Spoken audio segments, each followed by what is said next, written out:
Hi, it's Beth at Parris House Woolworks, and I am recording this video in response to a lot of requests that I've gotten for how to finish a hooked pillow. So I'm going to try to make the video as short and sweet as possible and still include all the things that I think are really important about finishing a hooked pillow. We do have a blog post up on this on the website under how-tos, but sometimes seeing it is a whole lot better, and I don't really get into trying to describe the stitch itself in the blog post because it's just really hard to do that. I may redo that blog post at some point to try to include it. But in the meantime, here we are, and today we are going to be doing this. This is a pillow that I make for Beekman 1802, and I just happen to have finished this pillow top. So it's the perfect time to do a little video on how to do this. So there are a couple of little tips. When you are stuffing your pillow, you want to use a pillow form that is at least an inch on all sides bigger than your pillow, because you want your pillow to be nice and fluffy. And if you use a pillow form that is exactly the same size as the pillow, it's generally just not fluffy enough. So if you're doing a 12 by 12 pillow, try to get a 14 by 14 form. Or if you're doing a 15 by 15 pillow, get a 16 by 16 form. And pillow forms are readily available at, Joann's, Walmart, Amazon, or better yet, I often get pillow forms at the Oxford Mill End store here locally. So if you have a local quilting shop or crafting shop, of course buy there first, but pillow forms are readily available. Now, my little piggy guy here is an odd size. He's 9 by 12, and so I will be making the pillow form for the interior for him. There's Wyeth. He seems to show up in all the videos. Anyway, I will be making a special pillow form for this that's bigger than 9 by 12, again, so that it really fluffs up the pillow. That does create a situation where when you're sewing your last seam, it's a little challenging. You got to stuff that pillow down in there and really, really stitch up that seam, but it's worth it because now you have a nice fluffy pillow and it's not going to get, over time as flat.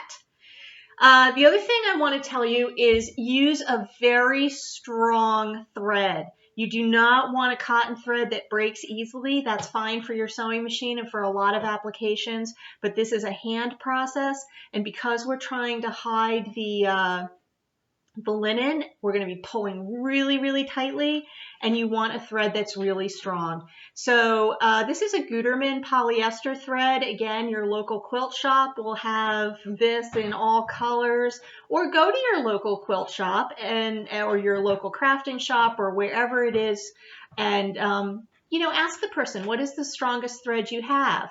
I tend to double my thread, but if it's a really strong thread, you probably don't have to. I just do it for good measure. You want the thread to more or less match the backing you're going to use for your pillow, because at least the way I do it, the stitches do show a little bit. So I always make sure, and they show on the back. They will not show on the front, but they show just a little bit on the back, and therefore I like the thread to match the fabric I'm using on the back. In this case, I am using wool, which is really nice for the back of hooked pillows. First of all, it goes really beautifully with the wool front, and second of all, it tends to hide those stitches a little bit. They go right down into, they tend to pull down into the wool, and they are hidden better than if you're using a quilting cotton or something like that for your back. Having said that, I do put groovy quilting prints on the back of some of my pillows just because I think it's really fun and a nice contrast to the front. So use whatever material you want on the back, especially if you're using repurposed or recycled material. With hooking, we have to make sure that whatever we're using is going to cut and not fray or come apart on us when we're hooking with it. But for the backs of your pillows, you're not cutting that up into strips, and so it really doesn't matter. If there's a really great looking back that you want for your pillow, go ahead and use it. One of the things that I have seen my mentor had in her shop which was really wonderful at the time was the old Victorian paisleys, and you can hook with them. They are a little bit shreddy and weird when you try to hook with them, but you can. But on the backs of pillows, they are an absolutely stunning compliment. So anyway, that's just a little idea about the backs of pillows. Now, it's very important, I'm just going to set my needle aside. It's really, really important that you don't cut too much fabric for the back of your pillow. It's really tempting for us to cut a much bigger piece than the front of our pillow because we think, how else is it going to hold that big pillow form I'm stuffing in there? But you really don't want to do that. You want to make the back exactly the same size as your hooked piece plus your serged or zigzagged edge, and no more than that. So I'm going to tilt the camera down. Doing videos on a laptop is a little challenging. Someday I'll have a videographer.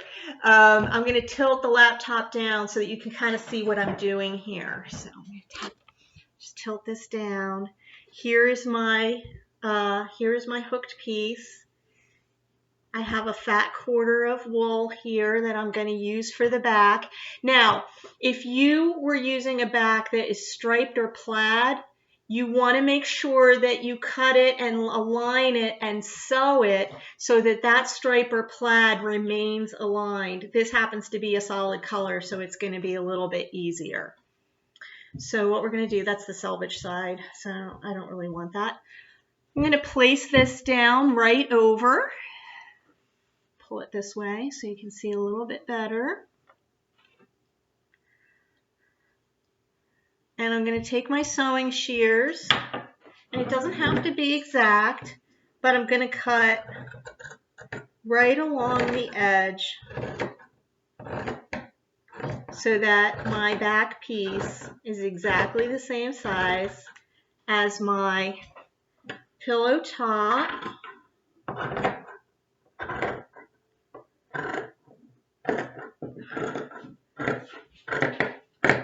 So there we are. I'm just going to set this aside, and this can be used for another pillow another time, or you can strip it up for hooking or whatever. Okay, so now what I'm going to do, and I like to start in such a way that the last seam I sew is going to be the bottom.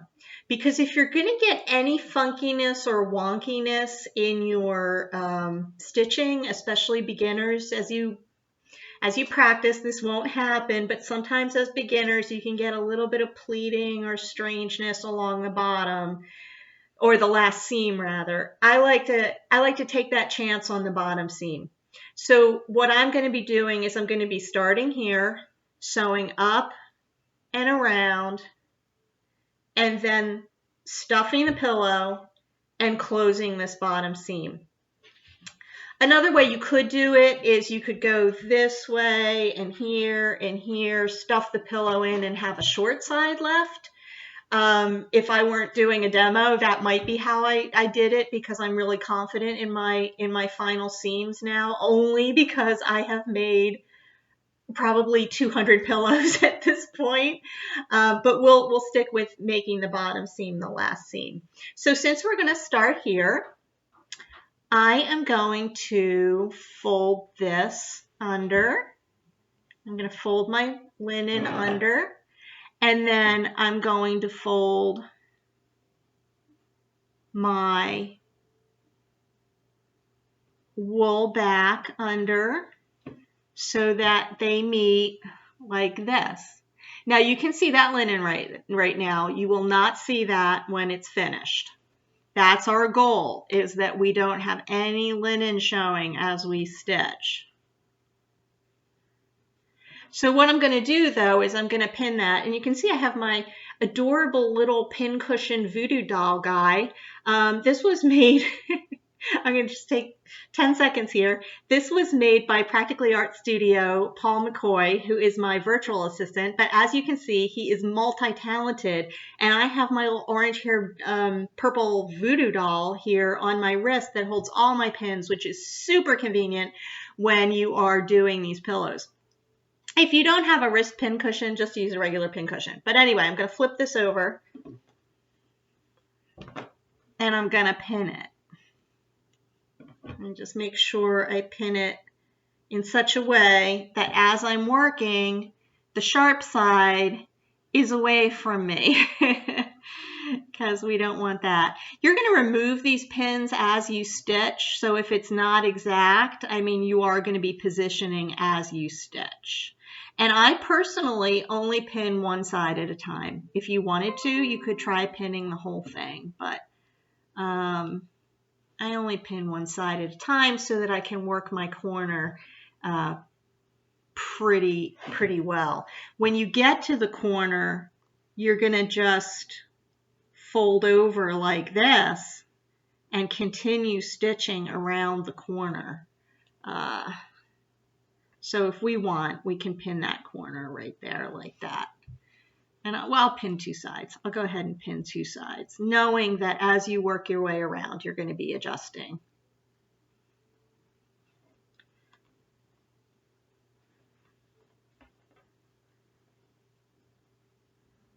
So you can kind of get a feel for what that looks like. Now we have it pinned, linen folded back, top side folded back. And now I'm going to show you the stitch. For those of you who do hand quilting or hand stitching of any kind, this stitch is going to be easy peasy. It is absolutely nothing to be afraid of. For me, I had done almost no hand sewing when I was taught this stitch, and I had to keep asking my mentor, Connie Fletcher, over and over again, can you show me that stitch again? Every time I went to do it again, but finally it's stuck. So I'm going to start right here, and I'm going to take this pin out because I'm going to be working right here. And the first thing I'm going to do is I'm just going to catch it under here just to make a knot. And I'm going to just, so it's come up between two loops. And I'm going between those two loops, and I'm going to make a stitch right here. And when I do, I'm going pretty far into the wool on this side. And I'm going to make a stitch. And let's hope it holds. The first one is the one that, you know, it pulled through a little bit. So I'm going to just make another stitch. You want to make sure that first stitch is really anchored because you're going to be pulling hard. All right, so we've got our first stitch made and anchored, and I'll trim that at the end. But so there's our first stitch held and anchored. Now I'm here on the top side, and I am going to take my needle and go underneath two loops and come up in between those two loops, and I'm going to pull, and I'm going to make another stitch right here.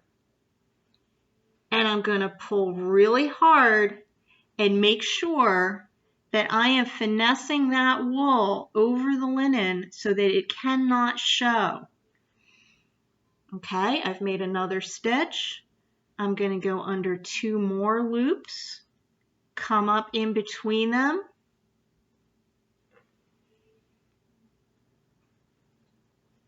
and make a stitch. The name of the game here is pulling that really, really tightly right there, which is why it's so important to have a strong thread. If this starts breaking on you during the process, you are not going to be in a good mood. My husband has seen me pound the table. Maybe you're more controlled than I am, but it drives me crazy when this breaks. So under 2 and make a stitch.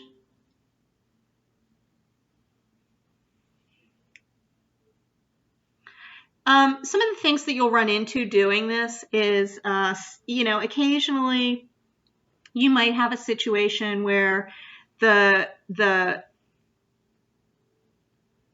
thread wants to wrap around one of your loops. No big deal. Just unwrap it and pull it tight.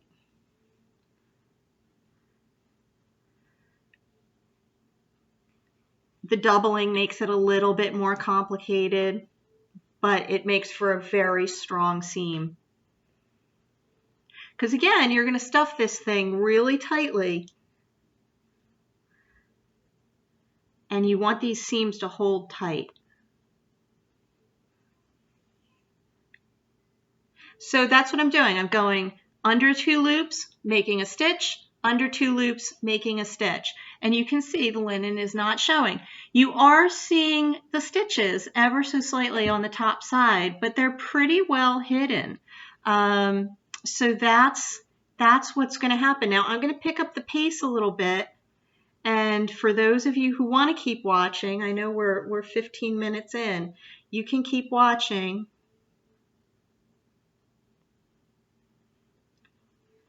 I'm going to get to the corner. When I get to the corner, I am going to be, instead of stitching every 2 loops, I am going to be stitching every 1 loop around the corner in order to create a situation where, as I go around the corner, it's extra tight. I'm coming up on this pin. I'm going to take it out, stab my little pin guy. If you're having a bad day, you can pretend your little pin guy is whoever. Generally speaking, I just consider him my pin cushion.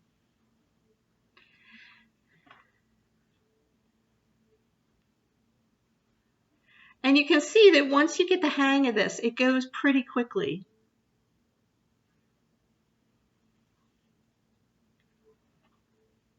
I'm going to try to get up to the corner for you guys.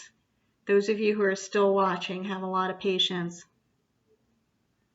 But I do want to get to the corner just so you can kind of see it.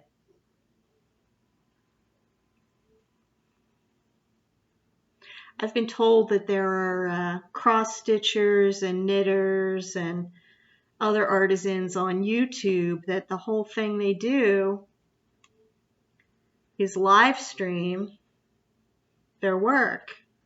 And people will sit there and hook or sew or whatever it is along for hours at a time. I don't expect that with this.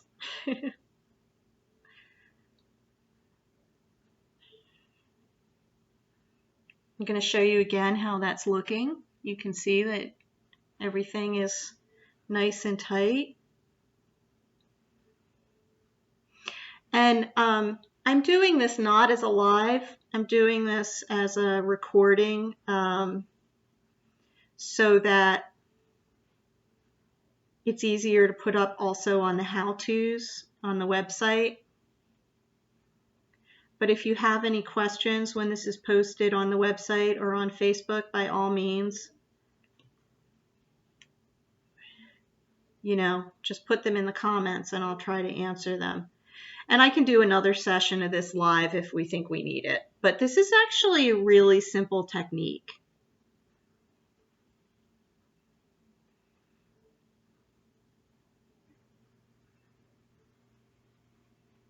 Now, some of you guys don't like finishing your own work. I know that.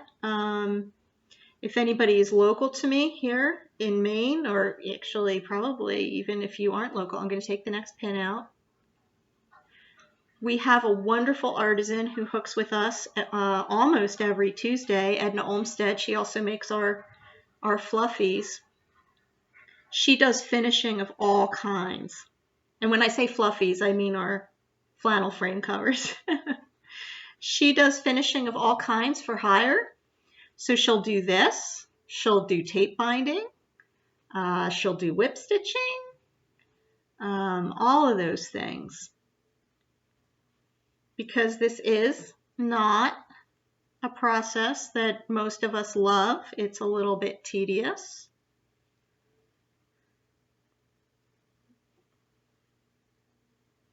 But it is necessary. I know some of you have piles of hooked pieces that are not finished. And so do I. That's just how it is sometimes. See, I wasn't paying attention and I kind of got my thread tangled here. There we go. But there are people in the world who will finish your work for you, and Edna is one of them, and she does an absolutely beautiful job, and she would be doing more of my pillow finishing if I ever timed it right, but I'm always so last minute on this. So I'm approaching the corner now.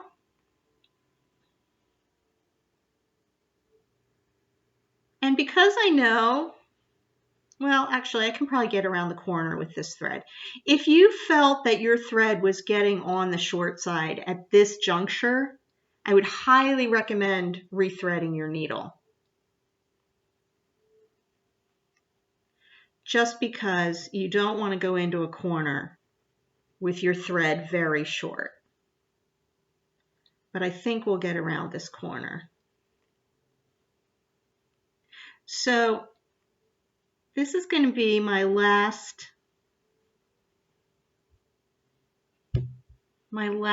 every two. And now I'm at the corner. I'm going to take this pin out. And you can see I have it folded, and that looks pretty thick. I realize that looks pretty thick. But the thread is going to pull that right down for us. So I've gone one. I'm going to go another one. I'm going to tighten that down.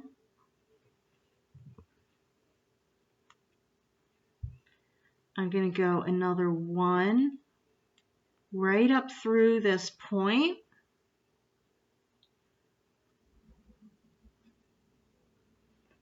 I'm going to go through all the layers of that wool and pull really hard, and you can see it sucking it down. Now I also do something. I'm going to go down through this corner from the front. I'm going to come up through the back, and I'm just going to make a tight little tack stitch right here, and I'm going to go back through the front. This is something I actually wasn't taught to do, but I discovered it works better, and it creates just a little tack point on each corner. And now I'm going to go over to this side. Now I've turned the corner. I'm going to make that stitch right there so that that corner gets nice and tight. And pull it really hard. This is again where your thread is so important. Now you can either have a little bit of wool pointing up like that, or sometimes what I will do is I'll go up and I'll just put the needle through that point, flip it, and I'll bring it back down with another tack stitch that kind of pulls that in a little bit so that it's not sticking up quite so much. And now here I am on my next side. So I'm going to make a stitch here, And here we are with this whole side we're about to do. We're not going to do that on video. You guys have watched long enough.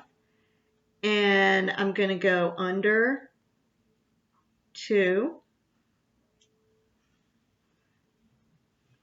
and make my stitch.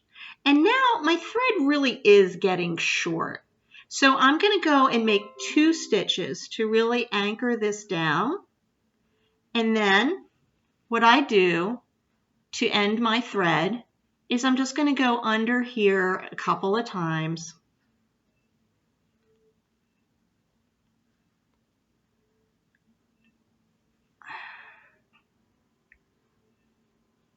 And I'm going to cut it.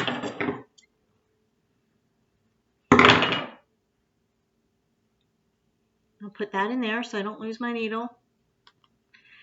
So there we have it. We have the first side done. You can kind of see that it's no linen showing. That's exactly what we want. If I put my hand in here and like really tug, you can see that the linen is not showing. We went around our corner. There's a little tack stitch here.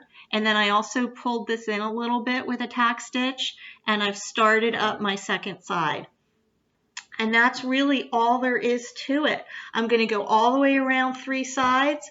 I'm going to put my pillow form in, and I am going to then do the last seam. And like I said, the last seam is a little more challenging because we have, you know, that pillow form trying to fight its way out.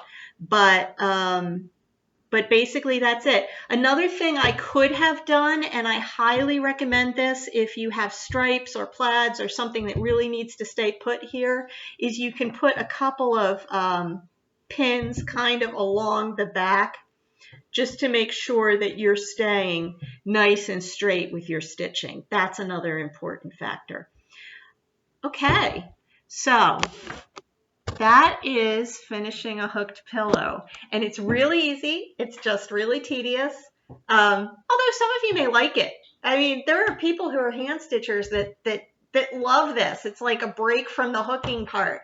But anyway, that's it. Shoot me any questions that you may have. And if you think we need a Facebook Live where we have like interactive on the side, we can do that too.